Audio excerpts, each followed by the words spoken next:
Barangay. Good day, Kabarangay. Welcome to Box Sofia. And today, I would like to share with you, bibigyan ko lang din ang maling pananaw, sa palagay ko sa ganang akin ay maling pananaw na sinasabi ng mga tatamad-tamad dyan na every Sunday, iisa ang Diyos daw na ating sinasamba. Wrong. Bagaman, yun ang utos. Magsamba lang sa isang Diyos. Huwag kang salawahan. Yun ang ibig sabihin nun. Tapos, bagaman tayo ay nasa isang umbrella ng Christianity, magkaiba pa rin yung Diyos na ating sinasamba. Sa mga Jehovah's Witness, ang pangalan ng personal pangalan ng Diyos nila ay Jehovah. Di ba? Jehovah. Matapang. Macho ang dating. Jehovah. O, di ba? Jehovah. At ang iba naman, ang pangalan ng Diyos nila ay yung Tetragrammaton. Hindi pwedeng bigkasin, subalit binibigyan ng meaning. Yod He Vav He, Yahweh. Ganon. At kahit sa mga within born again din, ang pananaw nila kay Jesus Christ, ang ibang sekta, ang pananaw kay Jesus Christ ay tao. Doon pa lang magkaiba na tayo, di ba? At ang iba naman ay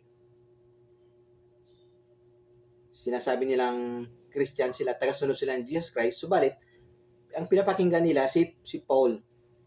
Si Paul na hindi nakasalamuha si Jesus Christ, kaya hindi alam ni Paul yung sinabi ni Jesus Christ. Hindi niya narinig yung sinabi ni Jesus Christ. Ang sinabi ni Jesus Christ ay, ibenta mo ang pinagtangkilik mo, ibenta mo yan, at ang pera ay ibigay mo sa mga mahihirap. Doon ka sa langit mag-ipon ng kayamanan. Then, take your cross and follow me. Ibig sabihin kay Jesus Christ, kay Jesus Christ, may gagawin ka, tatrabaho ka, magbabanat buto ka. May gagawin ka, magpapagod ka. Kakaiba sa mga sinabi ni Paul. Kasi nga si Paul, hindi narinig yung utos ni Jesus Christ na ito.